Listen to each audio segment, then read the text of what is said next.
Okay, we're going to be talking about the movement from reproductive rights to the concept of reproductive justice.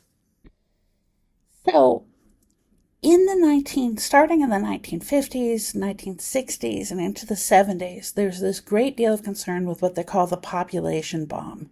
The idea that the population is going to explode, that the world population has doubled, it's going to double again, not that far into the future.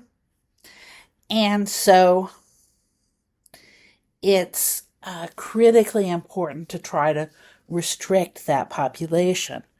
And some people argue it's important because it's going to cause all kinds of human suffering around the world. Cold warriors basically argue that what it's going to do is that it's going to result in people becoming desperate and converting to communism and therefore throwing America's leadership into jeopardy. And then others say the problem will be that as these societies collapse, they can no longer afford to buy American goods. And so economically, it'll be very harmful for the United States. Generally, what they never talk about is the fact that the United States is actually using up the largest proportion of the world's wealth and the world's resources compared to any other country. But instead, the focus is generally on countries that are developing as the ones that are creating the problems with their growing population. And initially, the United States is not going to get involved. Eisenhower says this is not the business of the federal government. But JFK becomes interested in this. LBJ builds on that and makes it part of his anti-poverty plan, that the AFDC will support family planning, like up to about, I think it was 6% of their budget will go to family planning. And then there are also federal grants that are given to Planned Parenthood. Nixon continued this, increased the funds. The plan is that there'll be no support for abortions, but they will support sterilization, which is officially supposed to be only voluntary. Though he backs off after there's some scandals we'll talk about. So they're giving out international funds, but they're also spending funds to try to restrict population growth in the United States. A critical part of how this develops in the United States is connected to welfare. Welfare programs initially in the early 20th century are run by the states. And so in the southern areas, they generally exclude African Americans. Other areas exclude different groups. They target whites. But once you have the Social Security Act, which creates aid to dependent children, which later becomes AFDC, aid to families with dependent children, that's a federal program. And so it included women of color. So that creates a growing amount of anxiety about Black women in particular, but also Hispanic women receiving welfare benefits.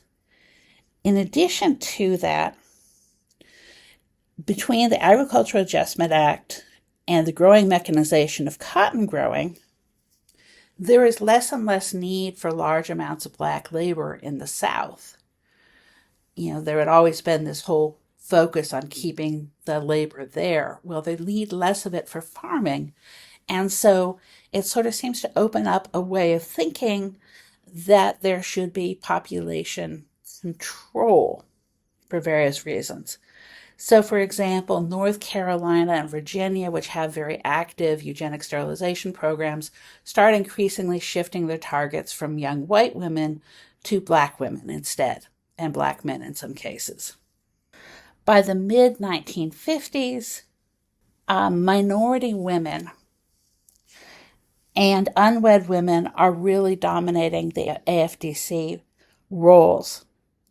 And there is growing public hostility towards the program, especially as the number of recipients were rapidly growing. And you can sort of see this hostility playing out. A number of states have laws proposed. They don't pass, but they're proposed to mandate that women who are receiving welfare, that if they have another child, that they should be sterilized. Never goes anywhere, but you see versions of that law popping up across the country in proposals in legislatures.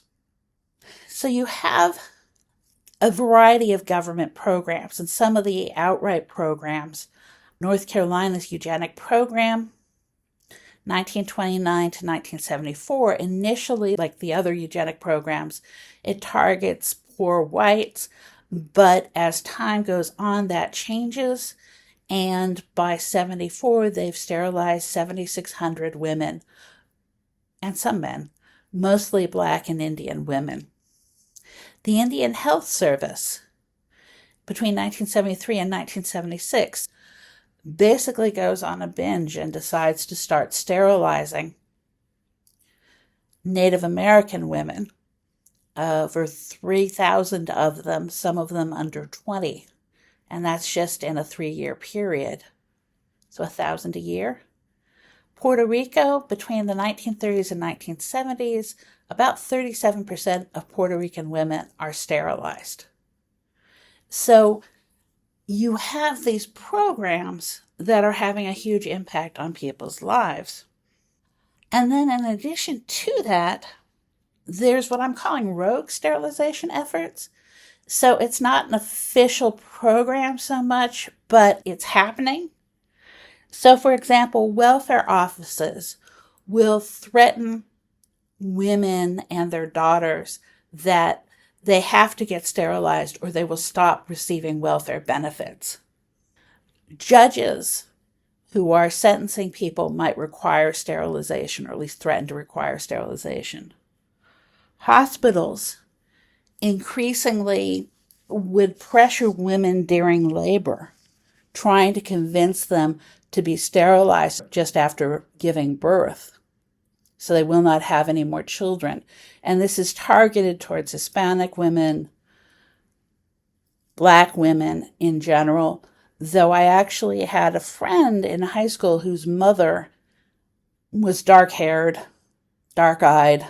I guess that was enough, because when she gave birth in inner city Baltimore, they tried to get her to tie her tubes after she'd given birth to her first child. So there's this kind of pressure going on during labor. In addition to that, they often fail to inform the women that these operations are permanent. And in fact, they do the operations in a way where they would sever or cauterize the fallopian tubes, so it would be impossible to reverse the operation later on.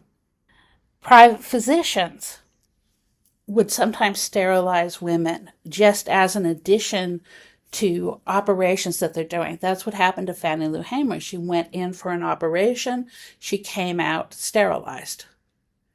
No discussion, no asking her. That was simply done to her because the doctor thought it was appropriate. And that happened to a number of other women. They used to call it the Mississippi appendectomy. What becomes a major scandal is Minnie Lee and Mary Alice Relf, who were sterilized at ages 12 and 14. One of them was intellectually disabled. She was missing a hand from birth. She was born that way.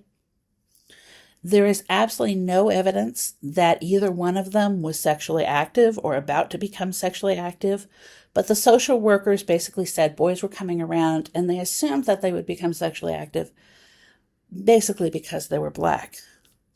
Social workers had already required the older sister, Katie, to get Depo-Provera shots, which was an experimental drug at the time, and they didn't really know what the side effects would be. At 14, even though she resisted, basically threatening to cut off her family's benefits.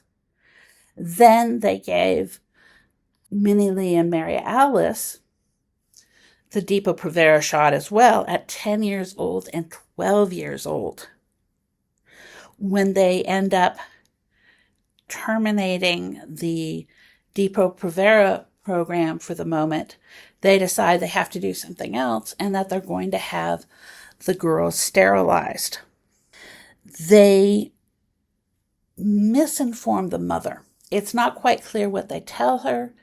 She can't read or write, so she has a hard time figuring out what's exactly going on, what she consented to. She thought she consented to more of the Depo-Provera shots. She didn't realize that this was something different until they held the girls overnight at the hospital to recover from the surgery. And when they came home, they told them that they had been sterilized. And this is, by the way, not just happening to the Relf sisters. In 1973, the local Community Action Agency sterilized 11 females. 10 of the 11 patients were Black, and 5, including the Relfs, were between the ages of 12 and 17. What targeted these women was they were receiving welfare. And the justification was that by sterilizing, they would prevent them from having the next generation that would need welfare. They bring a lawsuit working with the Southern Poverty Center. And what ends up happening is the HEW, which provides funds for these kinds of programs, decides to revise the rules. So they say you cannot do any kind of sterilization of a girl under 21 years of age, a woman under 21 years of age, or a woman who is unable to consent, unless it's an emergency. And for any sterilization, you need a competent consent. So theoretically, this should stop the problem, but it doesn't necessarily. Oh, and HEW is health, education, and welfare. You start having awareness of this a problem and these abuses. Like I said, the Relf case becomes popular knowledge. There's a lot of knowledge of other kinds of cases that are going on. And so they form the Committee to End Sterilization Abuse. The first women to form it are Puerto Rican, but it attracts women from a variety of backgrounds. So it's a multi-ethnic group as it develops, and a lot of them are activists for different causes that come together because this issue seems so important. The first one is in New York City, and then other groups, similar groups, form around the country. Then later there's the Committee for Abortion Rights and Against Sterilization Abuse, CARASA, which is a bigger organization that takes on a larger fight.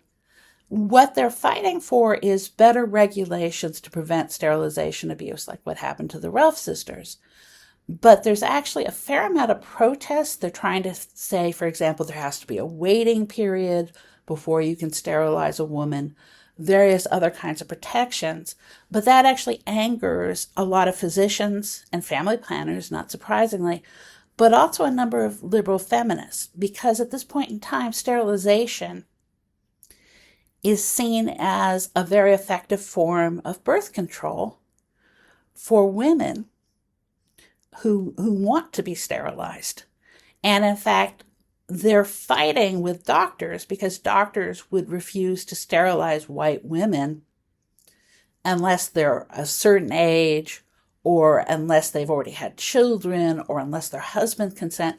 So anyways, liberal feminists see the plan to try to put barriers up as preventing them from getting what they need access to.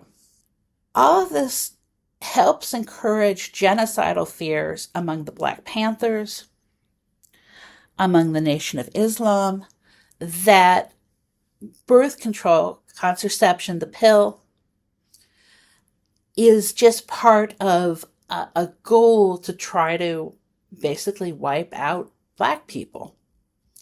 And the fear is that women will be easily deceived. And so we have here this cartoon. There's the woman. She's getting a contraception pill from a doctor. And the end result is going to be the death of the nation. So these ideas have wider influence, and they're reinforced by cases like the case of the Relf sisters, as people become aware of them. Black women, however, speak up against this in their own way. First of all, you have women who are arguing that the experience of Black women is unique because they face what they called at the time double jeopardy, both as African American and as women. They face a combined oppression that is unlike what either white women or Black men face. More than that, sort of the argument that's being made by the Nation of Islam, by the Black Panther in their early years, it changes over time, is that women, their role in the fight is to give birth to warriors.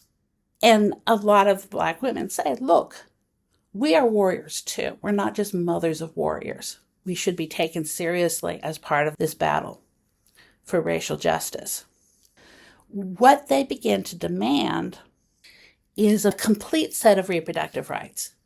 So a woman's right to choose abortion and birth control, if she wants them, and that they should be accessible and affordable, free if possible, but that also that women should have access to the resources they need to raise their children well. So it has to be a meaningful choice about whether or not to have a child. You have to have the resources to support the children. And also the need for good health care. Black women are very aware of the disproportionately high death rates and health problem rates for Black women when giving birth, for Black infants. And so they want to see good health care to deal with that.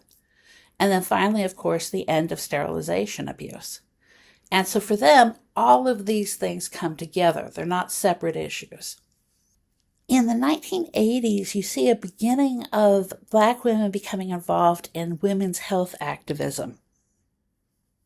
And it's an important issue because a lot of Black women become aware, well, they've always been aware, but it becomes a front and center issue that the health problems that Black women face that are specific to them, that are different from the problems that, for example, white women face.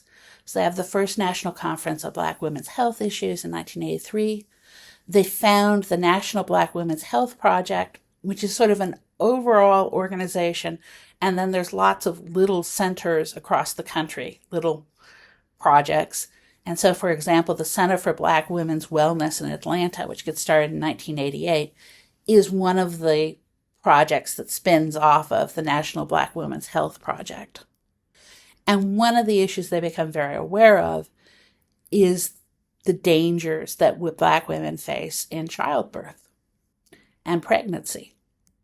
What this evolves into